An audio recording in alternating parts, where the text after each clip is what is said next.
Mbak Dea, selamat siang. Siang Kak, Gimana nih kabar terbaru dari Mbak Dea? lebih mendingan sih Kak dari yang kemarin. Wah, saya ikut senang mendengar kabar itu. Sebelumnya saya mau mengucapkan terima kasih karena Mbak Dea sudah hadir kembali pada sesi konseling kita kali ini. Sebelum melanjutkan bercerita-cerita, saya mau memberikan sedikit rangkuman tentang sesi konseling kita sebelumnya, yaitu bahwa Mbak Dea ini merasa homesick atau kesepian selama di kos ya. Apakah benar begitu Mbak Dea? Iya sih Kak, lebih seperti itu. Oke, nah bagaimana keadaan terbaru dari Mbak Dea? Kalau akhir-akhir ini nih sudah cukup mendingan sih. Sekarang kan lagi banyak tugas, terus praktikum, terus kemarin tuh sempat ikut organisasi. Dan di organisasi itu ada event besar gitu loh, jadi lebih sering keluar lah. Jadi nggak di kos terus. Nah, tapi saya agak sedikit takut sih karena rasa kesepian itu kan sering muncul pada saat liburan semester kan. Terus ini kan udah mendekati liburan semester nih. Terus di tiap liburan semester tuh saya jarang pulang gitu. Jadi cuma diem di kos. Terus ada beberapa teman kos juga sih sebenarnya di apa namanya yang nggak pulang, tapi nggak begitu akrab gitu loh sama teman kos. Oke, jadi kalau akhir-akhir ini Mbak Dea tuh lebih jarang merasakan kesepian itu ya. Tapi rasa kesepian itu sering muncul kembali kalau liburan semester tiba kayak gitu ya Mbak Dea. Iya benar. Oke, sebelum kita membahas lebih dalam mengenai cerita Mbak Dea, saya mau bertanya nih, adakah pengalaman masa lalu Mbak Dea yang membuat Mbak Dea tuh merasa kesepian kayak seperti sekarang gitu?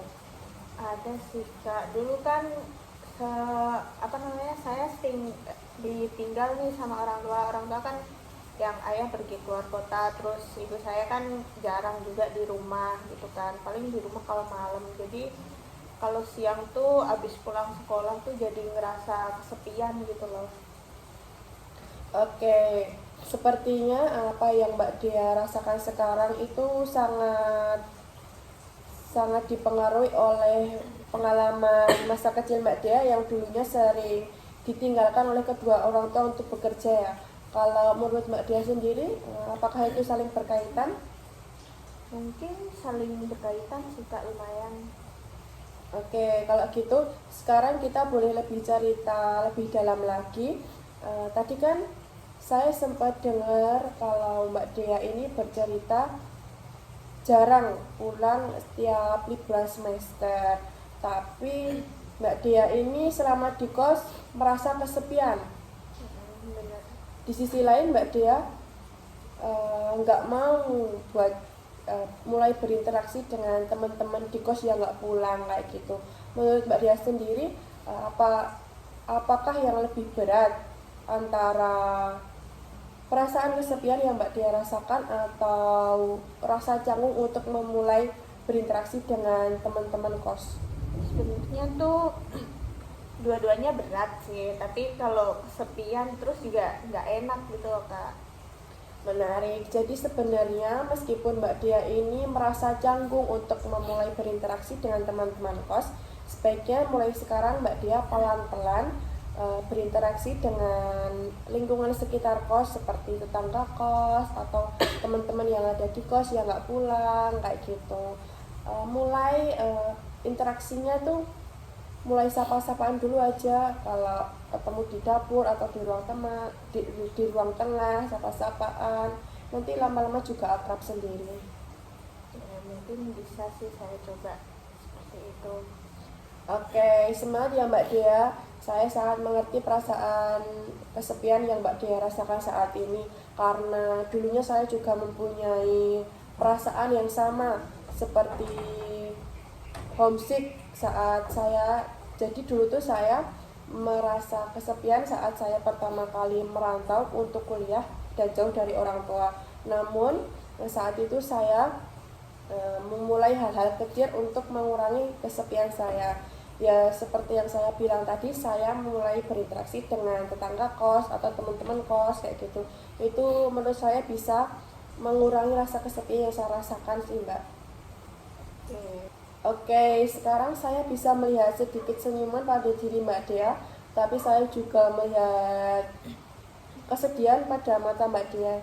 Kalau boleh cerita lebih dalam lagi, Mbak Dea ini perasaannya seperti apa sih sekarang ini yang dirasakan? Gimana ya, saya tuh senang gitu loh Kak mengingat apa namanya kedua orang tua saya, tapi di saat itu juga saya juga sering merasa kosong gitu, soalnya kan sekarang jauh kan sama mereka, beliau lah bukan mereka. Oke, jadi perasaan Mbak Dea sekarang tuh lagi campur aduk ya. Iya benar. Adakah momen bersama keluarga yang selalu teringat-ingat di memori Mbak Dea? Mungkin kalau setiap malam sih Kak, kami kan sekeluarga suka duduk di ruang tengah gitu kan, ngobrol sambil makan makan cemilan lah yang dibuat sama ibu. Terus itu aja sih, terus itu jadi apa namanya waktu favorit lah.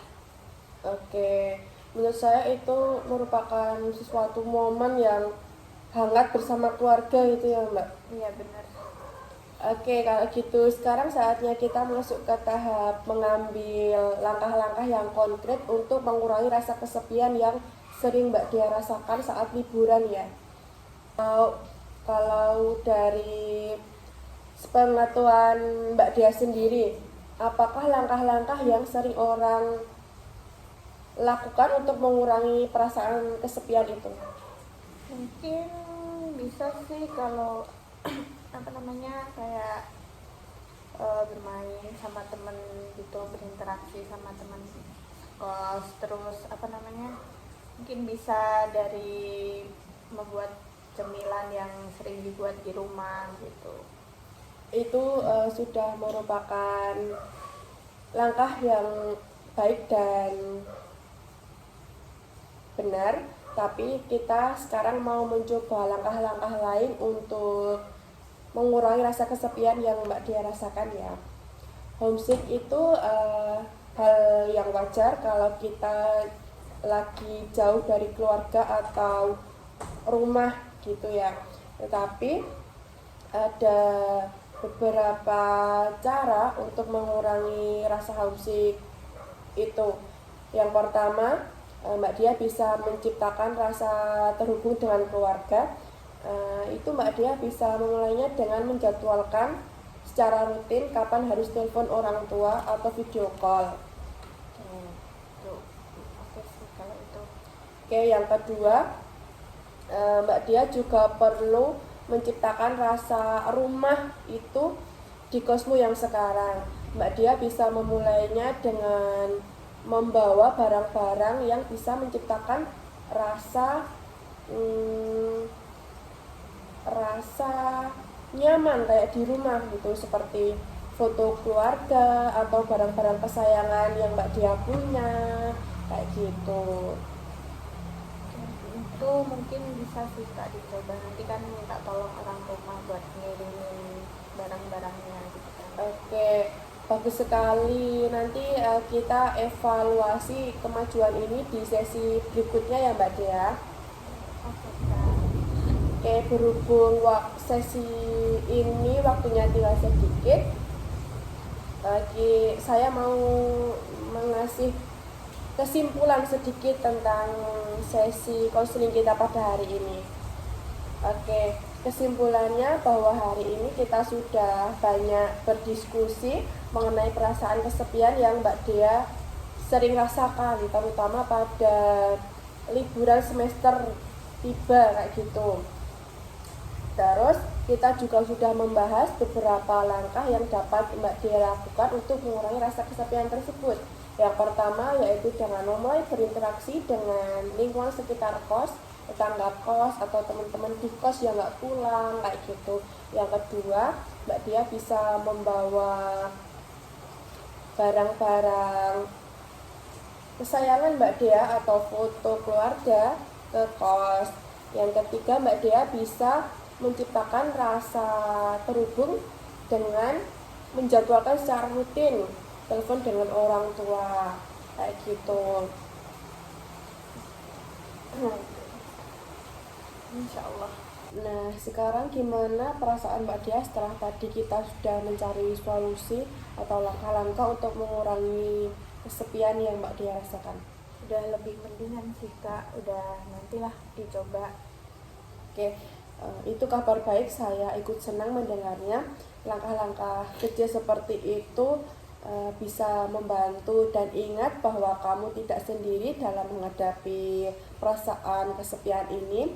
Kita akan mengevaluasi pada sesi konseling kita berikutnya. Kalau ada tantangan nanti bisa dibicarakan ya Mbak Dia. Oke Kak. Oke, karena sudah habis waktunya, kita akhiri sesi konseling kita. Sebelumnya saya mau mengucapkan bahwa kamu hebat, kamu sudah melakukan hal yang luar biasa dengan berbagi ceritamu. Saya percaya bahwa kamu bisa melewati ini semua. Terima kasih Kak atas solusi yang udah diberi. Oke, kalau gitu saya akhiri. Hati-hati di jalan ya Mbak Dia. Kak. Sampai jumpa di sesi konseling kita berikutnya. Oke, terima kasih Kak. Terima kasih kembali.